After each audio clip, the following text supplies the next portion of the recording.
Hello and welcome to Kraków Calling, coming to you live from the Unity Centre in Krakow, Europe's #1 tech and GBS hub.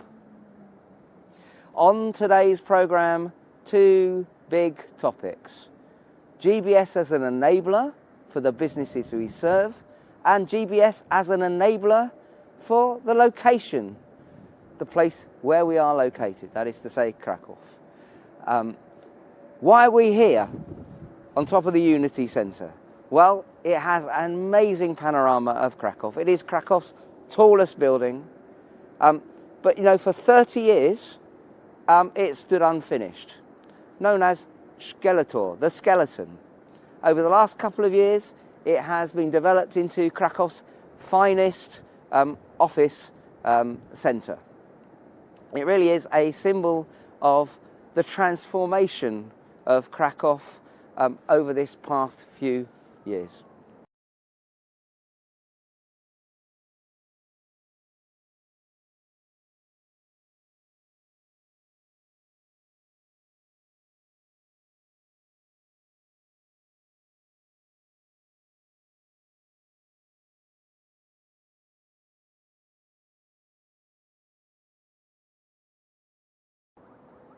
I think you agree with me. At which point, if we may, I would like to hand over to the studio to Jola Gantkowska, Director of People Operations at AMS, one of our finest centres.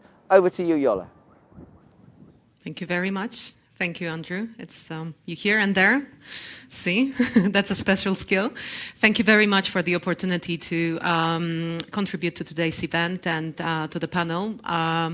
As Andrew mentioned, we're going to talk about two topics, one of them being how GBS, how Global Business Services centers impact company strategy and how we are part of that strategy.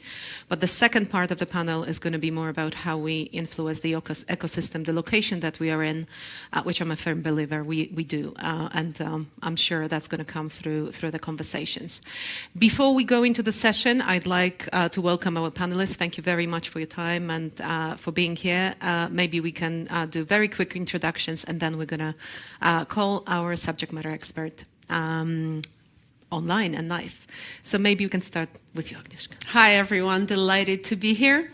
Agnieszka Żur from Kraków School of Business, University of Economics. So just next door, you just need to hop over the fence and you're there. Thank you. Thank you. Hi, thank you for inviting me. My name is Nina Gabris. I'm plenipotentiary to the Mayor of Krakow for Equality Policy and Chairman of an Equality Council since 2019 in Krakow, so more public than private sector. Great, thank you. Thank you very much. Hi everybody, Gabriela Staniaková, GBS Source to Pay Global Operation at Kimberly-Clark. I'm also very happy to lead Innovation Hub in GBS as well, which I'm very proud of, and also representing GBS at the transformation program Aurora we have at KC, and I'm not so close, yeah? So you will need to travel a little bit to Equal Business Park to meet with us. Happy to be here, thank you. Thank you. And thank you also for inviting me. Sorry, my name is Joanna Hrycaniuk. I'm working at PMI, Philip Morris International.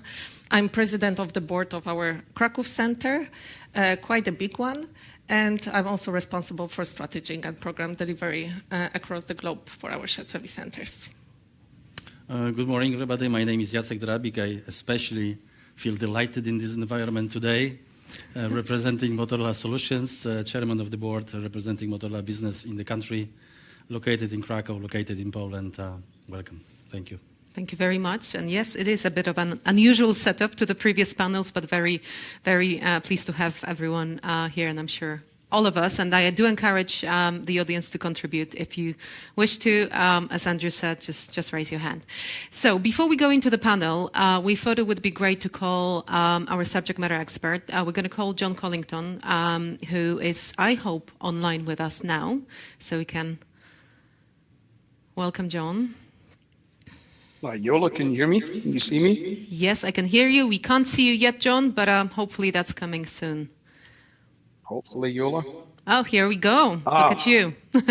Great to have you. So we've got a full room of the audience here. We have audience online, and we are here with our panelists. So, John, thank you very much for taking your time to join us. I know that Kraków is very much something that marked as a special place in your heart throughout your over 40 years career of working for Accenture, for UK government, but also for AMS as a COO. And obviously, most recently, you are a CEO of Loof Associates, which is advising companies globally on also on the matter that we're going to be discussing. So, so it's great to have you here. And maybe to start with, it would be great if you could give us some global insight into what are the global trends in terms of global business services impacting company strategy. I would be delighted to do so, Yolo. So first of all, can everyone hear me okay? Perfect. Good. That's very good. Thank you. Yolo, if I may, before I start to share with you some recent insights that I've managed to experience since leaving AMS, I think it's just invaluable for me to set some historical context. So if you would allow me in the time we have, I just want to just set the scene, if I may. I was lucky enough to be involved in my first service center project in 1996. So almost 30 years ago. And it was when I worked for the then company Anderson Consulting, who then became Accenture a few years later. But the reason in setting up a low-cost delivery center or service center at that time was to overcome two particular problems. One was a really poor customer service, suboptimal customer service in the area of corporate travel provision. And secondly, the cost of that travel service was becoming too high.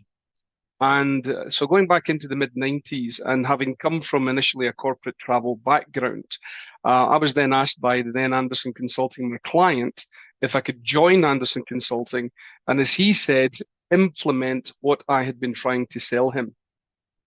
So I did. I joined Anderson Consulting in 1996 and subsequently set about delivering my first ever shared or service center, which was quite simply a service center in another part of the UK, 300 miles away from London, where I was able to build a quality team that would stay the course, that would focus on Anderson Consulting as a client in London, delivering the best possible service at a significantly lower cost.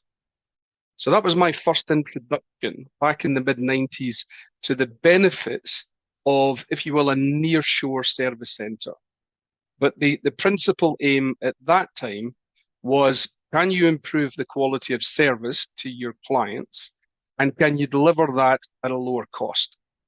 Now, the reason why that is relevant, over the subsequent 11 years I spent with Accenture, I was lucky enough to deliver service centers in Bratislava, in Bangalore, in Dublin, and lastly in San Antonio, Texas. And always the mission was the same. Can I deliver a capability that would improve the delivery of service to clients at a lower cost? And that lower cost was more often than not made up of labor or staff arbitrage. So that's really important. And it was only when I joined the AMS, and as you say, Yola, I've got Kraków and Poland in my heart. That is absolutely sincerely the case. Because when I joined AMS in 2012, that was my first experience of really opening my mind to the value of a GBS or a service center to be part of a company's 5-year strategy. AMS at that time and still today were private equity owned. That was my first experience of a private equity owned company. But what was really quite clear from the outset, when you work for private equity, you've got to deliver numbers. You've got to help those investors double, treble, quadruple the value of their investment over their term of investment. And I was delighted when I was engaged to be the COO to be given the opportunity to say, what roles would service centers have in the delivery of that 5-year strategy with a clear focus on delivering an increase in shareholder value. And what subsequently happened, working with Yola and some other incredibly talented people in Poland and other parts of the world, was my career highlight. A career highlight, as Yola said, that spans 40 years. When I joined AMS, we had an AMS 2,500 global staff. 650 of the workforce were based in our, what we called then, low-cost service centres. So about 26% of our global workforce. But we were able to set in the 5-year plan that we wanted to increase that to over 50% in that 5-year cycle. And we developed the financial model to show what that would result in contributing to bottom line performance through lowering our cost of delivery. And we were able to do that. And by the time I left AMS in 2018, I was just incredibly proud of the fact that the total AMS workforce had doubled to 5,000 from a base of 2,500. But more than that, and what generated most pride for me was the fact that we had quadrupled the number of staff in the service centres from the 650 we had to over 2,600. And that 2,600 represented 52% of our global workforce, which was a fantastic achievement for me and Yola, and working with our CEO at that time and the rest of the board. It was just an incredible feeling of the importance and the value of your shared service, your GBS network can have on the performance of the company. And I'm delighted, from talking to Yola in advance of this call, when I asked Yola the question, what are the numbers now? And Yola said, well, the total workforce is close to 9,000, but the percentage of staff within the GBS network, either associated directly or working on a hybrid basis, is up to 60%.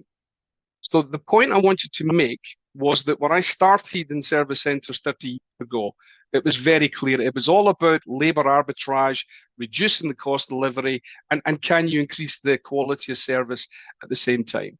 What I've learned through my time at AMS, but more importantly over the last couple of years as well, which brings me back to your question, Yola, is what am I finding now in the last 2 or 3 years by observing companies that I had never seen before or never come across before? And there's 2 interesting points or 2 interesting stories that I'd like to share with the audience. The first one is it's really logical to me, coming from that background I have. It's so obvious. It's as obvious to me the value of a service centre or a GBS network as it is that tomorrow is Thursday. It's as simple as that. But that's not the case for a lot of people. And a couple of years ago, I was invited by a very successful UK listed on the stock exchange, so a publicly listed company. They've grown tenfold over the past 10 years, but they have never contemplated offshoring any of their roles. Never. And in fact, the culture that exists within that company was that if they did considering offshoring some roles, that could lead to a detriment of the service they offer their clients. So I was engaged through my experience at AMS to come in and help that company answer the exam question, which was, should they consider embarking upon an offshoring strategy to meet their future growth requirements? And if so, how and where? So that was the question. And first of all, I was surprised that I was being asked that question.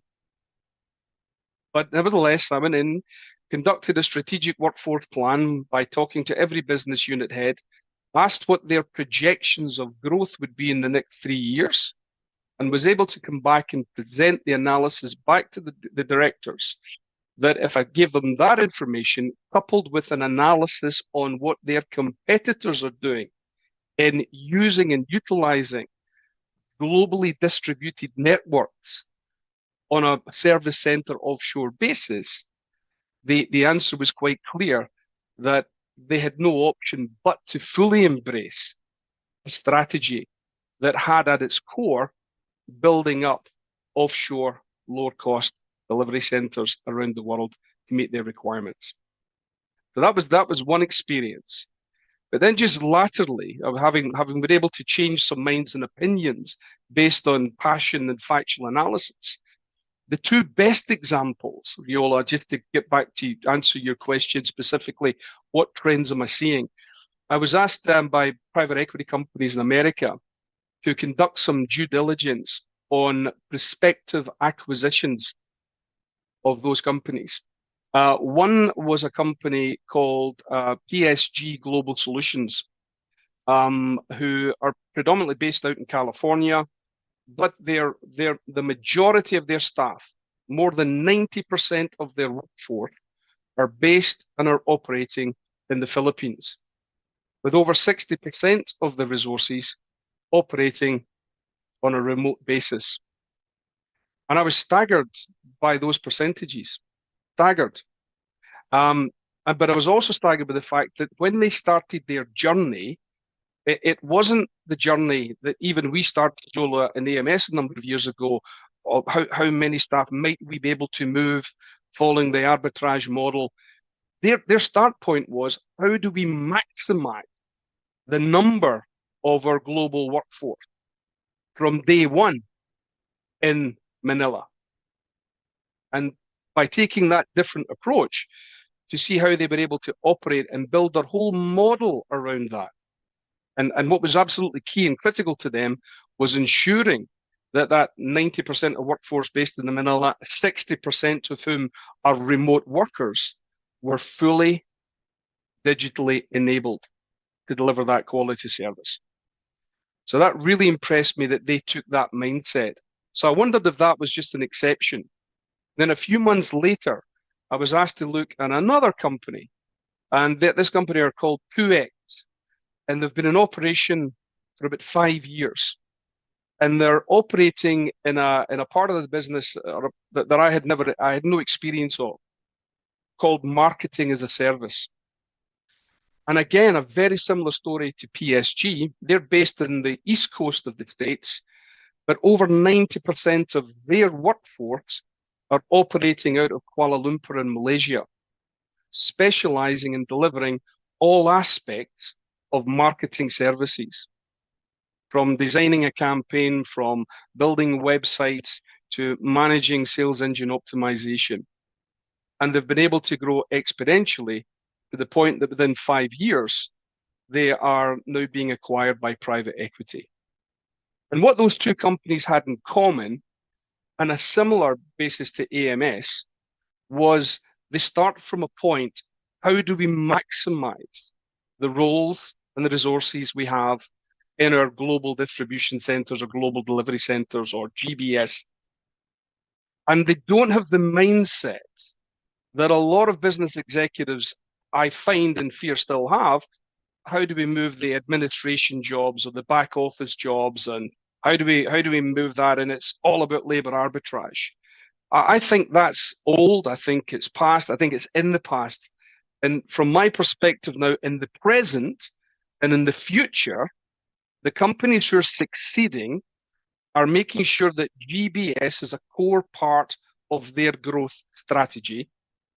And they are not limiting their mindset to how many of those roles and functions can move up the value chain of those organizations. And I think that's the trend that I've really seen, Yola, that I would like to leave as an answer to your question in terms of what I'm seeing now. That's super interesting, John. And actually, we're going to talk about it because we are almost, as I'm hearing, we're going to talk about how we can continue to influence company strategy. But actually, what you are describing, as I'm understanding it, is there are companies who basically, this is the strategy. I mean, this is GBS as a strategy rather than contributing to that strategy. So that's an interesting point for us to take going forward. John, very briefly on the second topic. So the next second part of the panel is going to be more about enabling what we call ecosystem ecosystem location in terms of how we influence the location in terms of its growth, development, but also diversity, cultural diversity, potentially gender diversity. I mean, from your experience, what have you seen changing? What have you seen working in terms of those dimensions around diversity and our impact, GBS's impact on those topics? What I've seen, Yola, and in a way, the second question is linked to my my first answer. When the company, let's call it the host company, the board of that company fully embraces the capability and talent that exists within their globally distributed workforce, magical things can happen. When we take again AMS as an example, Yola, that you would be able to support, and I'm sure it's the case for other of your colleagues around the table tonight. AMS were always absolutely keen on making sure we were able to hit those gender diversity targets first of all.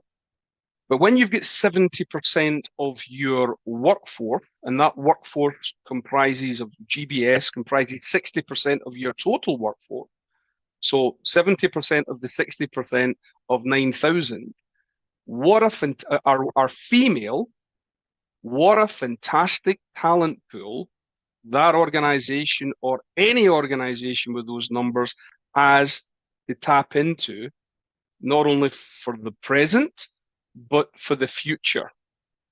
And I think that is an incredible feat to have, and I think comes back to the power, the impact, the strong GBS network can have in an organization when you start to factor in the gender diversity component.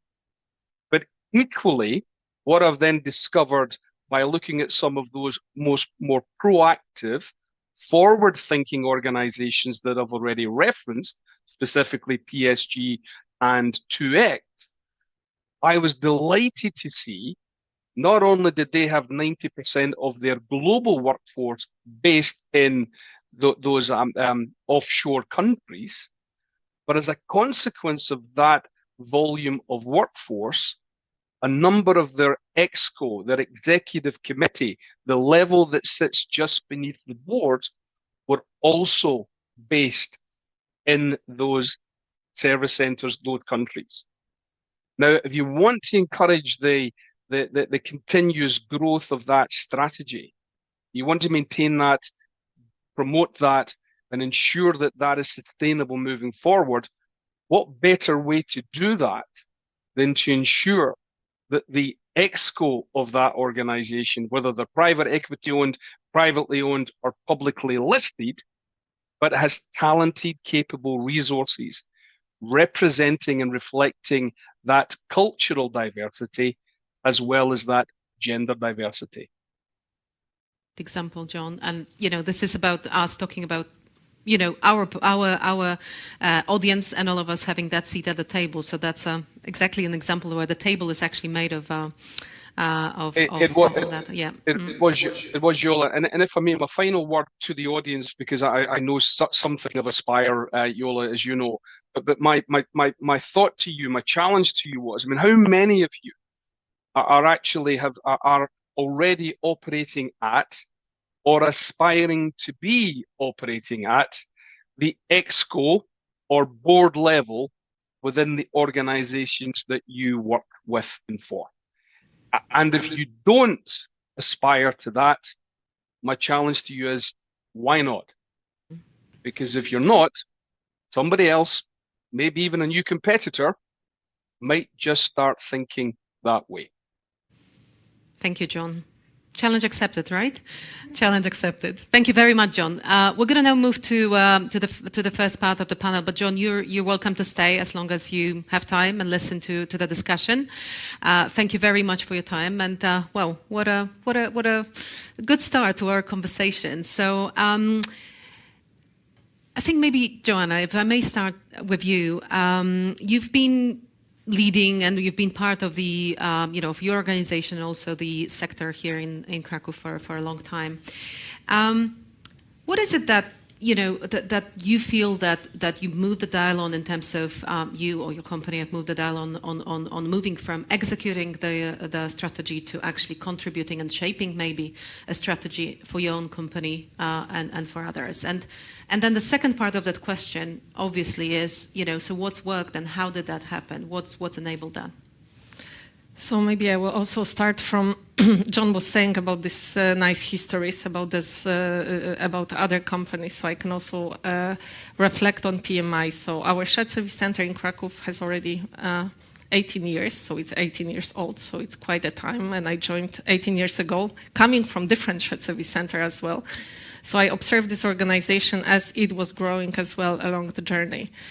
And we started from 17 people, which was a very small group. Now we are 2,300 people only in Kraków. But then along the journey, we also opened our center in Buenos Aires, in Manila, in Surabaya, in Jakarta, and a few more places as well where we have small COEs. So initially, it was very much cost case. So we said, let's centralize very transactional activities, like most companies, they start off P2P, R2R, a little bit more. And then after some time, the company recognized that we grew quite significantly, and then we became very sizable. And then IT joined PNC, which for us is people and culture, so HR joined as well, the journey, and many more. So now, on top of it, we also have commercial activities that we started centralizing. We have a function called life science, and many, many more. So we are across the globe around 4,000 people, and we are really supporting globally our markets, functions, central functions as well from the center. So somewhere, and we are still, how we call it, discrete shared service centers, meaning we have finance, IT, and it's not purely as we define it GBS, but now we are going to this direction. So I believe it's a new journey. So a few years ago, we also recognized that if we have 50% of our population sitting, giving example for finance in shared service center, it's very difficult to define strategy without getting shared service center people into, asking them as well what is required. It's not only for cost, but it's also for process excellence. It's also for new ways of working, also for acquisition of the new companies. So how to onboard them, how to create new processes, how to enter new markets, how to set it up. So it just happened, I would say. But it happened not because, but it's because of people. Because of, John was saying a lot about capable people. Definitely it's capabilities and skills that we built over the time in different locations. It also having more and more bold vision on how to get there, what we can achieve, proposing also being involved on technology developments, implementation of new things. So I believe it's very important, if I look at it, to be definitely part of the strategy. Also for me, shared service centers or GBS should be part of the overall organizational operating model. So before we ask to ourselves any question for the new activities, where they should come, for me the first choice should be always whether it can be done from shared service center. If yes, so just to locate it where the capabilities, where the skill set and really talents are sitting as well. And of course, it's for cost efficiency. I believe this one is going to stick to a GBS for a long time, but it's also for value generation, for scalability, and so on. So for me, it's where I see our journey now. So we are now at the time when we start to integrate our discrete shared service center into GBS organization, which is a challenge. But I believe every company will have its own journey, and we took this one, and we are really progressing quite well. And we have great leaders as well on top now of the GBS organization. It's not only locally in our centers, but it's also in our headquarters. So it's really important to be part of the strategy definition, functional, global, but also be part of the operating model. So let me ask you that question. Obviously, John posed a challenge to us. We should be at the board level. We should be part of EXCO, whichever way it's called in the companies. But well, we can absolutely aspire to that. But if we think about, on the scale of 1 to 5, where do you think you are in terms of being at the strategic table today? And what would it take to be even farther? I believe we are 4. Okay, good, great. I would be bold still in saying we are 4. We are part of the operating model already, the new one, which is great. Good. And we have now as well part of the strategic table. So it's now more to do it across the functions, not very much into the functional level, but really making it cross-functionally. Good. So we've got some benchmark. I mean, all of us are a different maturity journey, so definitely, absolutely something to tap onto in terms of the knowledge and experience. Jacek, if I may, we talk about kind of strategic impact, but if we go into kind of a next level of what kind of strategic impact should we be involved in? Because I don't think it's across the board. Mm-hmm. There are certain things that we are and should be experts in. So from your experience, what is it the best impact that we could make, the best leverage of the GBS, or in your case? Which means that you are asking about, if I understand correctly, you're asking about the most strategic directions for the next couple of years. Yes, and how we should be part of that. What is it distinctly for the company? Yeah. So before I ask a few words about a little bit difference, because as Joanna was saying about her company, we started a little bit differently. We started not from the typical GBS, not from typical functions like finance, supply chain, etc., etc. We started with typical R&D, with typical hard ICT, I would say, software development. That's how we started operations here in Poland, in Kraków. And later on, based on the success of that part, we started opening typical shared service, which was finance, supply chain, order management, procurement, customer care, etc., etc. So it was in a little bit different order. And at the moment, probably we are a little bit different from the companies sitting in the panel, because majority of what we do here, about 70%, is this, I would say, software hard R&D part, and about 30% is typical shared service or service in general. And but I tried to select 2 big points, one from each other. And honestly saying, till yesterday, I was thinking about the ICT part and the biggest initiative here, a little bit differently, until I heard the numbers. That's why I have notes with me. The numbers that were populated recently by Digital Europe Foundation, talking about Poland and Europe, and Poland within Europe, if you are talking about overall ICT skills. So very quickly, EU, if you are talking about so-called KPIs for European Union in the area of ICT, they are saying that all the countries, including Poland, if they want to develop their business and the economy on a correct pace, they should have by 2030 20% and 20 million of people working in ICT with gender diversity, and about 80% of the population of the country among adults having very basic ICT skills. Okay, so let me put it in a perspective where we are in Poland. In Poland, we have, what that means, this 20 million? It means that from now, today, around 9 million, we have to grow till 2030 by additional 11. So we have to grow by 125% in the next couple of years if we want to keep economy in Poland and in Europe with the same, in growth.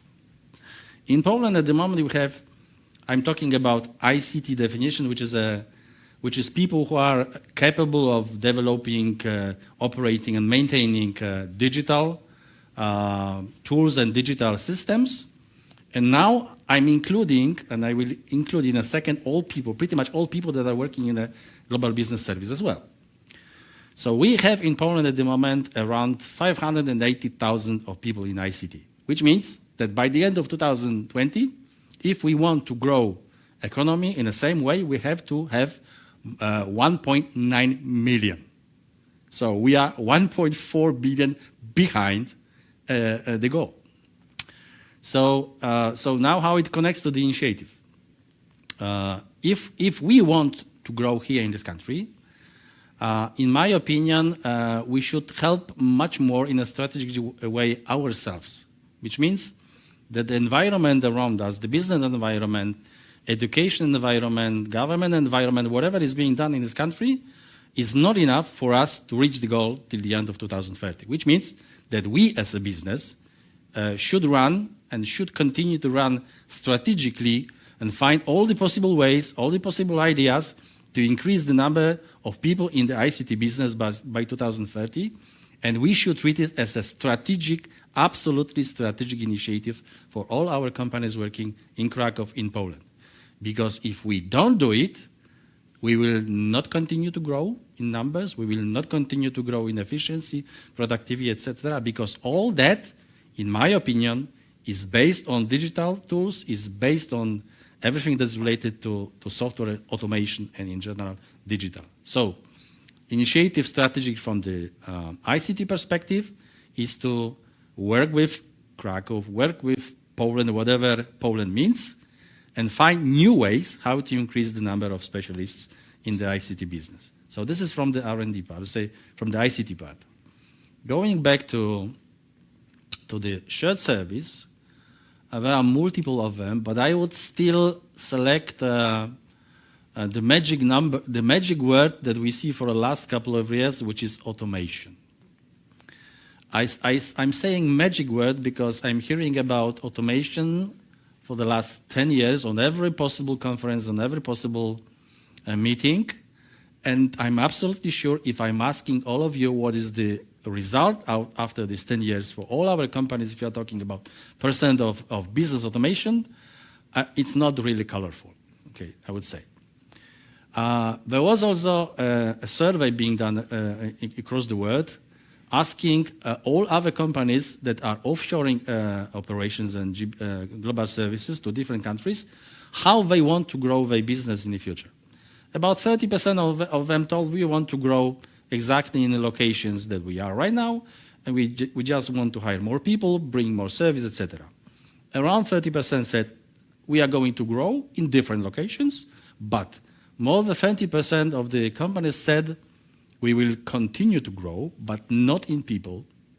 We will continue to grow in digital, in usage of digital tools, and in usage of automation. That's the way how we want to grow our business in these locations. And here, in my opinion, still, if we are talking about automation and using of digital tools, digital systems in widely recognized services, we have a lot of stuff to do. One change that I see, one very positive change that I see for the last even 5 years, if you asked me 5 years ago, if within the, for instance, finance as a function, if we have the development of digital systems and tools, I would say no, we don't have. Today, it's not only IT who is responsible for driving all the digital solutions, but within service, we have people who are actually, who know the service, who know this area, and they are developing tools, they are developing systems, they are developing all the automations together with people directly in the service, which is, in my opinion, a major change comparing to 5 years ago, where I think our companies were saying IT should do it. No, IT is probably for a different purpose. You should do it within the function. And I think that's, for the sake of time, that's a second area that I would recommend. Thank you. Thank you. Very interesting. And actually, it's a nice segue, which we haven't practiced, I know, to your sweet spot, Gabriela, because I know that when we were discussing about the panel, you said, I really want to share some thoughts around, okay, yes, we should be impacting automation and strategy around it and maybe digital strategy of the companies, but it hasn't always been a success story, right? So from your perspective, where is its success story and why it works? And then, why isn't it a true success story and what we should be doing differently? Thank you. Briefly, because I know it's a topic for a conference, probably. Yeah, and Jacek, you talk very nicely, so I could now start talking through point by point, agree. But, before I start talking about my view, I am not an IT expert, just to be clear. So I'm a GBS professional, but I would like to also share the story about Kimberly-Clark, because it is, I mean, we started 5 years ago, but it's still a very similar story. We started like a small, cute 300 placement in Krakow, and we grew to 600 because of the talent on the market, right? So, I mean, you know, all companies are discovering the capabilities that are sitting in GBS, and they are moving more activities to the GBS centers. And we have a combination of traditional, as Joanna was talking about, we also have IT team, software developers that are sitting next to the business users, right? So we are already completing that condition. And we also have different operation, like North America operation. We are supporting countries like Israel on a different time zone, different time in terms of the week, working week, and so on. So, you know, I consider that to be like an interesting combination of different factors. So coming back to this digital transformation question, so, yeah, I mean, and I could hear Jacek saying that if you ask business executives about how impressed they are with the outcome of RPAs or, you know, different type of automations, they were not very impressed. So it was like a big concern from the top GBS in 2021, and it continues to be in 2023, one of the top ones. But I would like to highlight it's not just digital transformation. There are other big concerns like access to the critical talent, you know, because we have recession. We also have retention risk and all different stuff. So the way I look at that, because I am actually representing GBS, at the leadership, Kimberly-Clark leadership table that is driving automation and transformation, digital capabilities, and so on. And last week there was a conference we were laughing about how fast capabilities develop. Yeah. So there was a saying like, oh, a couple of years ago, face recognition was like a cool thing to have, and today it's called iPhone. So we really need to be very connected to everything what is coming to the market, right? It cannot be that RPA was here 10 years ago, and we need to continue with the RPA tomorrow. So we need to be combining different tools to be able to drive the outcome. But then coming back to the question, once again, I think, you know, what we do well, digital transformation, it's a business strategy. It's not a GBS strategy. It's a business strategy. And because we manage most of the business operations, without us, it would not be possible to happen, right? End to end. So I think, you know, GBS is a real enabler. And we sit on the data and we are able to highlight the problem. We are able to look through analytics on, I don't know, free cash flow initiatives. We are able to talk about efficiencies through process mining and so on. But what we probably need to improve as GBS is, so we talk about the digital transformation and the tools we want to do, but we need to have like a real business sponsor for it, somebody who believes in that, so somebody who will come and talk about that, and who is actually connecting business processes and the transformation. And then we need to, you know, change the conversation around business transformation and how GBS supports, rather than GBS wants to do this for you to enable the business transformation. So I would say those. And hopefully that's going to be some of us to be that sponsor as well, if we're talking about sitting at the leadership table. Thank you very much for this. Now we would like to move to the next part of the panel, but before we do that, we're going to watch a short but very inspiring video around about Kraków as an ecosystem. And Łukasz, thank you for putting it together. So if we could play the video, please, and then we'll move to the next part. Cities are fascinating ecosystems. Sometimes they feel like infinitely complex interconnected networks where one small change can set in motion hundreds of processes, outcomes and consequences, going far beyond the confines of physical city borders. Call it the butterfly effect, if you like. And sometimes, paradoxically enough, they feel like the most intuitive, intimate environment you can think of. The ultimate user-friendly interface.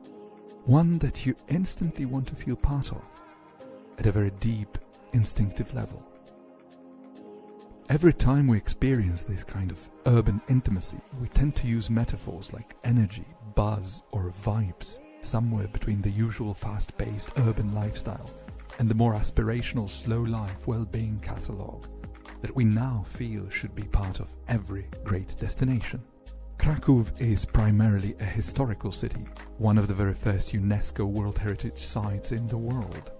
A city that has long insisted its skyline should remain uncluttered, free from the imposing ambitions of modern high-rise architecture. And yet, the last 3 decades of its centuries-long evolution have shown that its destiny is a lot more complex than that. And its eyes should perhaps turn to the future a lot more often than to the past. Krakow's cultural heritage, long-standing international appeal and iconic slow-life energy have also produced one of the most extraordinary paradoxes. Despite many historical obstacles, the city is now a sophisticated, mature and very popular business destination, attracting some of the most ambitious brands in the world, working closely with universities, culture centers, conference formats, city and region authorities. Kraków is now a promising blend of startup technology, robotics, IT and business services comprising well over 10% of the city's population. Interestingly enough, not a single business district has emerged in the process.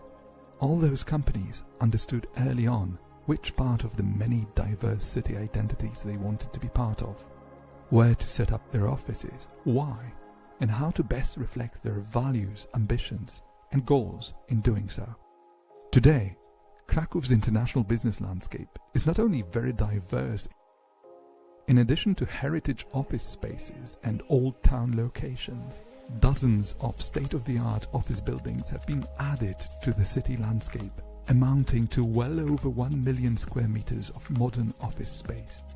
And so, if you are a researcher or a scientist studying tectonic shifts and transformations in city identities, opportunities and brands, Krakow's fascinating journey will likely encourage you to pose some truly interesting questions, like, can a city profoundly influence an already mature business, or maybe even an entire industry? Why should it in the first place? And vice versa. Can a single brand or an entire industry create new, powerful opportunities for a city like Kraków? Last but certainly not least, which of those waves of revolutionary impact make both cities and businesses a little more resilient, a little more ambitious, a little better prepared to face the future with all of its uncertainties head on? And what should be the focus of Krakow's future development?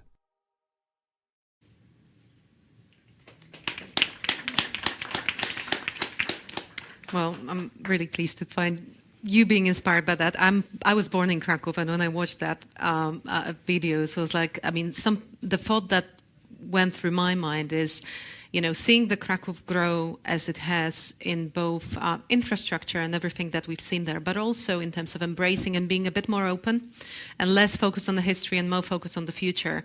Open in terms of diversity, cultural awareness. I think that's just fascinating to see. And that's what we would like to discuss a little bit more. And actually, you know, having a privilege to have both representation of the city of Krakow, but also academia, as we can say, we just want to explore it a little bit more. Of course, we can be proud of what we've done, because I do believe that we have, as a business, influenced Krakow and its growth in all of the aspects that I've described. But I'm sure there are things that we can learn from each other. And it would be interesting to see what is it that we could learn from each other, private sector, business sector, but also what is it that we should be doing as an ecosystem of business and city working together to take it to next level and be ready for those challenges that again were posed there in the video.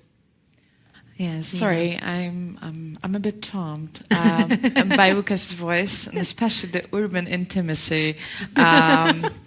That's a concept I will use in future. But yes, I think we can not only can help each other and learn from each other, but we have to, because I think we live in one ecosystem, and I always perceive certain challenges in the perspective of social impact. And if we really want to see a change, a positive change in the world, in case of inclusive society, in case of diversity, implementing human rights, and so on, we have to be aware that there are a lot of actors being a part of this process, and we cannot just do it on our own, or you can do it on your own. We have to sort of exchange and learn from each other. So to come up with best practices, but also we have to be sort of aware that people create city, and well, you have firm corporations and business employees. They are a part of the city, and I think we are at this moment of time in history and situation in Poland that sort of we really often as employees we choose companies in a place we like to live in. So it's really important that the city the company is placed is also inclusive and open and fun to be a part of. And so from my perspective, and my job is to sort of ensure that the city is actually open and inclusive, and is supporting the initiatives that are creating those circumstances. Those circumstances. Sorry, and I think also on the more organizational level, I think it's very important to see the city hall and this public sector also as a major component as we talk about a workplace and good practices. Because we are an employer also. City Hall employs 3,000 people, 2,000 people in cultural institutions, and thousands in schools, kindergartens, hospitals, and so on. So we have many good practices, and we also need good practices. And so I think the exchange and sort of engaging public sector in this discussion that is really active and really interesting and is happening in private sector, I think those perspectives should meet. And I strongly believe that we need this conversation to really progress. Because we have different perspectives, and different perspectives allows us to see new challenges and new possibilities. And well, this cooperation between public and private can really, I think, in context of human rights, really be intense and helpful, because it's universal value, and it addresses all of us and the reality that we live in. So it's really crucial that we sort of create this society together, this city together, and well, this urban intimacy. That's going to be our theme. Thank you very much, Nina. And actually, in the spirit of sharing, obviously, you know, we wanted to also touch upon a topic of diversity of the city, but also maybe start that platform of sharing our experiences. So, Gabriela, I know that we've chatted about, you know, one of the interesting topics, and maybe a bit of a, you know, a different question that we usually ask about the diversity is, you know, in theory, in our organization, this is a topic that is part of the corporate life. You know, we've got great initiatives. We enable, you know, social mobility. We look after gender diversity where it's relevant and where it's needed. So why do we need to continue with these if the ecosystem seems to be healthy and aware? Why do we need it? Why do we continue? That's a very provocative question, right, Yola? I think. But first of all, the video was beautiful, and I fell in love. Krakow again, you know, I think it's a beautiful city.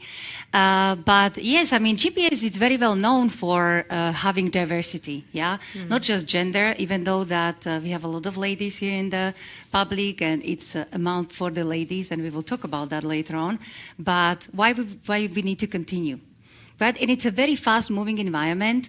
And the way, me personally, when I look at the diversity and inclusion, it's about being inclusive. And Nina talked about the way you decide about where you stay, it's already an inclusive decision, right? So that's all very nicely connects together. When I think about Kimberly-Clark, because we as other companies are running a lot of diversity and inclusion programs, and we have a lot of panels, and we have a lot of different programs, female and, different gender, different beliefs, and so on, as all companies, I think, are doing. So, and why we need to continue doing that? Because we need to allow our people to feel themselves. Yeah, and if, some program speaks to my heart and other program doesn't speak to my heart, it's okay because I can choose. So we are not forcing people to participate, all of them at the same program. We are allowing people to choose. What is it that speaks to their heart and they would like to participate and contribute and eventually to bring more people over and to create, like a mass satisfaction, I would say. What we as a GPS leaders sometimes, and I don't know, my colleagues may say, but sometimes we think we know what other people want. And then we start, working on some program because we believe that's what they want. But I think this frequent communication and having the conversation with other people is very important. And then if something is not working, we should check and adjust, right? I'm sure you heard us. Digital transformation, check and adjust, and agility is something that everybody is talking about. So I think we should be doing. And there is one thing which I alluded in my previous topic when I was talking about digital transformation, because also developing digital capabilities is also something that makes people feeling inclusive, right? To support different programs and to feel at their best. But the one I wanted to highlight, I talk about that. We have people that are working on shifts. Yeah, so they work from midday or from 2 o'clock till 9 till 11. Then we have people who work from Sunday till Thursday. And then we have people who work normal hours. So then when you think about how you need to be inclusive, you need to think about doing programs that everybody would be able to participate. So when we are making decisions about some programs, we are making decisions that everybody can participate. Yeah, and it's a simple thing, and you would not believe how much it is valued by other people. Yeah, and then there is one program which I'm super proud of, and it's about courageous leadership. Because it's not just about supporting females, it's also supporting everybody to feel, that they can thrive. And it's not about, move on. And that's the one that, like feeling courage to go and aspire for more.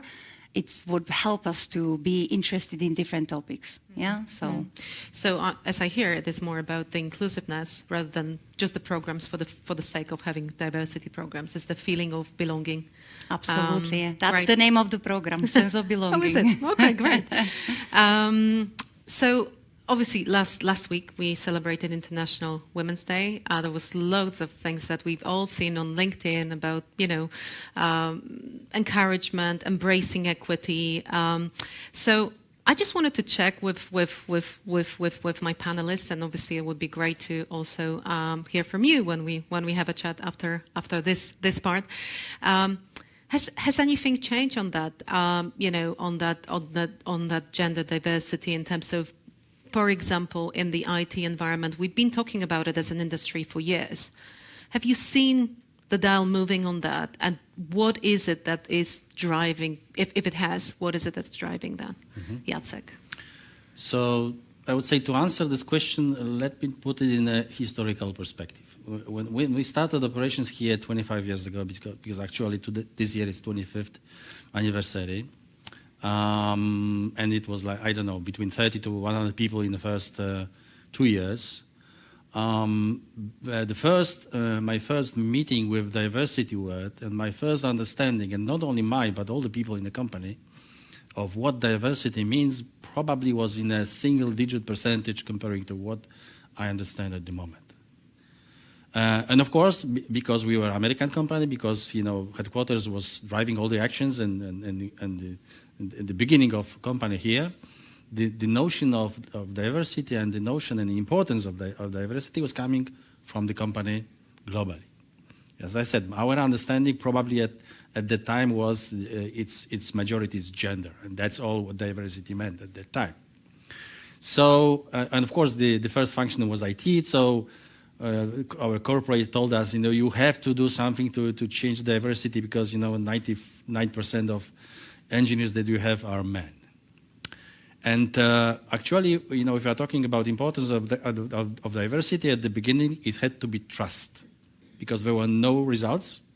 We couldn't say, it's working in a positive way. We simply had to trust, our company saying that diversity is important. And of course, we looked at it and we discovered that majority, of course, of our people are coming from universities. So we looked at the universities and the percentage of women completing engineering studies. I'm not talking about ICT, but in general, engineering studies were around 2%, in maximum around 4%. So it was a real disaster. So how can you do something if you have 2% of the ladies completing studies? So of course, there were, as you were saying, there were multiple programs on the way. We started with. In general, all the programs at the beginning were driven by us because there were no organization across the world, or in Poland or in Krakow, who understands diversity concept. So it was driven by us, by our people, by our employees. So we started simply with all kinds of programs, inviting girls to join the university, because that was the decision point. Then, of course, we had multiple programs on the way. Now we have a different story. There are hundreds of organizations around us which understand what diversity is, what is important. We have proofs that diversity is working in our advantage. Business is simply benefiting from diversity. So the ecosystem around us is completely different. So what is the reason? Maybe one step back. Very often, I remember conversations I had with HR. We had a team, one of the teams, not mentioning which one, where it was 99% of ladies and one man, only one man. So my HR asked me, Jacek, can you do something, to increase the diversity in the team? And I told them very clearly, if there will be a man who is going to send a good CV and who is going to pass the interview, of course, I'm going to hire him, but they are not. So what do you want me to do? To do some artificial stuff? And I think that was a fundamental of what we decided to in a company.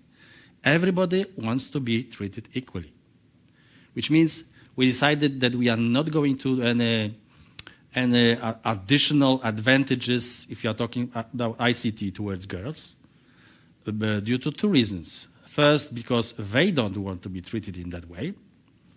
And the second reason, because our teams, they don't want any advantages for anybody, because they want to be equally treated from the beginning.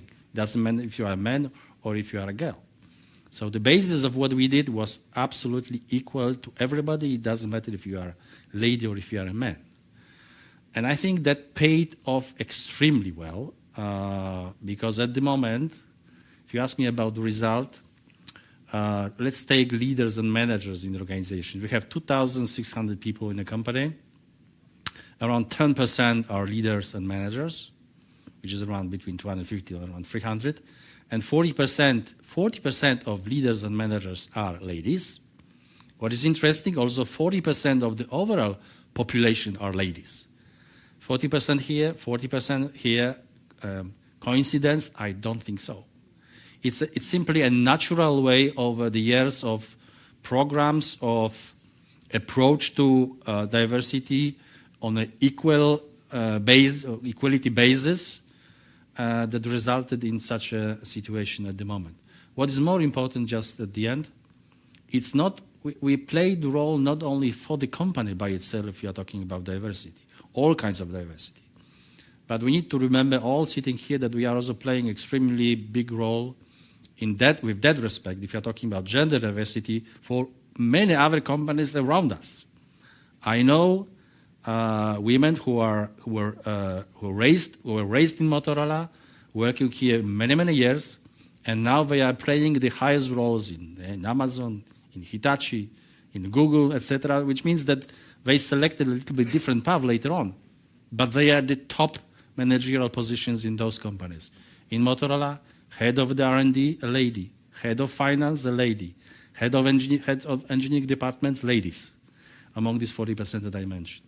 And this is a very important point, Jacek, because obviously, this is part of our contribution to ensuring that this actually happens. If you like, it happens because of our awareness of the inclusiveness that we need to drive, but also being intentional but not pushing it. And I think this is really important, being equal and embracing that equality. But I had a reflection on that, and I always do when we talk about the especially gender diversity, that we are actually quite privileged, I think, business sector in our corporation, because this is part of our DNA. But we know that, if you look at the ecosystem and if you look at the city, there are sectors and there are parts of even Kraków as such, but also I think it is a global challenge that it's not always that obvious. And I know you are really passionate about the topic of women and, enabling women to grow in the leadership roles. And we just heard from Jacek that this is happening and we have moved the dial, which is great to see. But do you want to share your thoughts of what you're observing from your perspective in this area, and maybe, not necessarily within the business sector, but business services sector, but outside? Gladly, thank you. I think it's great to be talking about gender diversity right here, because GBS is the largest employer for women in Kraków, and the vast majority of its workforce is women. However, roughly 30% of women are present in senior leadership positions. So congratulations for the 40%. And I'm not sure if that number is perfectly accurate, but this is the estimate I got from Andy. Thank you. So are we okay with that? Do we want to change that? There's a legitimate question, I think. If we want to drive change, we need to develop a proper cockpit for driving that change. A set of measures and indicators, things that we track to see where we are, to be able to explain why and how do we move on. And of course, what do we measure, what do we track? The obvious things are in place, such as gender pay gap, women representation on boards, senior leadership teams, maybe some companies, or maybe all companies, I'm not sure, are also tracking the gender retention gap, and this one is very interesting. Do we know how leaky is our pipeline? There are these critical moments in women's lives where they decide to quit a job or switch to their job to less responsible, right? There's maternity, childcare, parental care, because we know as a fact that women are also the main caretakers for the extended family later in their life. There's menopause, and it's interesting what's happening. The recently issued UK policy paper on menopause and the workplace indicates that, somebody's nodding, I'm very happy, that 1 in 10 women quit their job due to menopause symptoms, right? Very interesting for me, an eye-opener. I had no idea. So once we know this and much, much more, right, things we measure, things we track, we can actually develop programs and policies to address these issues. And we have a lot of policies in place in business, and not only, of course, and we have the city agenda in place, but still, I think, ahead of work ahead of us. Still much to do, I'm convinced, because your 30% is a great number compared to academia, trust me. When you look at other sectors, there's definitely work to do. But as we all sit here, we all agree, and Jacek also mentioned this, that gender parity is good for business. It unlocks economic prosperity and well-being of all. So I'm very hopeful. Great. And I also, I think our, the thing that we talked about in terms of the platform for sharing experiences of how we can impact and take responsibility for impacting the location is Kraków. I think it's going to be something that potentially, we could talk more about. And I know, Nina, that there is a program called Krakowianki, which is actually addressing the topic much earlier, or at different stages of women's life. Can you talk a bit more about it as to us, because maybe there is an opportunity for us to get involved and create that platform as well. Yeah, I'm hoping to. Well, the idea behind the program is sort of we started from the narrative that the city is full. So we are building a transportation for all. We are building parks for all the citizens. The healthcare is for all, and so on and so on.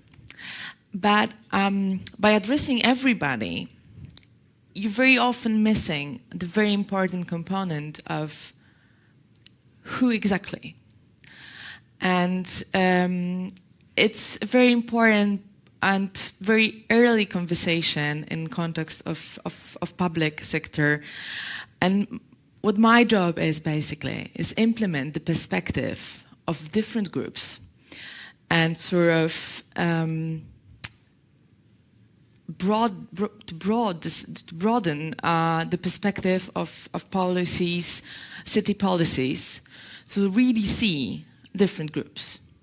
Because if we say that transportation is for everybody, we are not asking the important questions. Who is using the buses? Who is actually our client? And if we look at the data, we see more women travel by public transportation. Why do they do that? When do they go? Why men do not use public transportation as often and they choose to use cars? Is it because about responsibility for climate? Is it because they have a job further than women? Maybe women used public transportation to travel in different areas of the city, and so on and so on. And we can do that gender-based analysis in every sector. It's the same in healthcare, it's the same in the workplace, and it's the same in culture and so on. So we have to really deepen our analysis and how we see the city to really propose the offer for all. If we really know what needs and barriers face people with disabilities, migrants, women with disabilities, parents with little kids, seniors, and so on, then we will really address our city programs and policies to all. Without those questions, without this perspective, we are gonna just tell that we do that for everybody. We have to know who everybody is and what do they need. And I think it's the same with women. When I'm personally specializing in gender equality, so it's been my focus in recent months to gender mainstream our city policies and programs and to really deepen the perspective in different areas. And the Krakowianki project is sort of an umbrella idea that enables us to put the gender perspective in different contexts, and it's addressing healthcare issues, it's addressing empowering girls in sports, it's addressing women in public sphere in terms of remembrance and memory. So, for example, we have only 7% of streets have names by women. And so those kind of analysis is important if we really want to build an inclusive society and an inclusive city. And under the umbrella, there is also a Przedsiębiorcze Krakowianki project, which is which the goal is to empower women in business, empower women in workplace, and inspire them to set up businesses also. And well, we are very keen on data, so we started from research. So we asked women from Krakow what kind of barriers do they face in the workplace? What kind of experience do they have? How do they perceive maternity, having two jobs, one at work, one at home, and so on, discrimination. So having that data enabled us to propose sort of only a pilot program with webinars and workshops, but also networking events, to see and answer the need for better where basically empowerment was the main and key ingredient to the program. And now we are in the process of establishing even more programs to sort of to have bigger impact and to address more women and more issues. And we are planning next edition of webinars and workshops, but also a mentoring program. And that's sort of the idea behind today's meeting. Also that we would like to find wonderful, powerful and inspiring women to guide women through their work experience and through their job aspirations and so on. So they can share the experience, not only business-like, but also sort of gender-based. Yes. Because how to deal with discrimination, how to deal with barriers, how to deal with motherhood, and so on. Those are the questions very many women ask themselves. And I think this is exactly what we could potentially find as a platform of working together, basing on the experiences of the private sector, and then contributing to the wider ecosystem. Well, I can't believe we are almost on time, or actually on time. So thank you very much. Really thank you for all your inputs and insight. I know that we haven't covered everything, but I'm sure we can talk afterwards. And then hopefully that gives us some insight and inspiration for the future panel. So thank you once again, and thank you to the audience for coming, and see you next time. Thank you. Andrew, do you want to just close, or we're good? We haven't practiced that one either. No, I don't want to close. I think you did it fantastically, and I'm rubbish at summing up anyway. Right. So we have pizza and beer and drinks, which we can now enjoy and continue conversations. Thank you very much.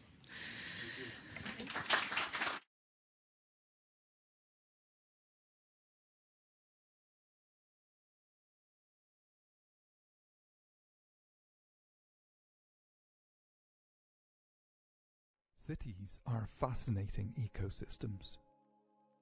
Sometimes they feel like infinitely complex interconnected networks where one small change can set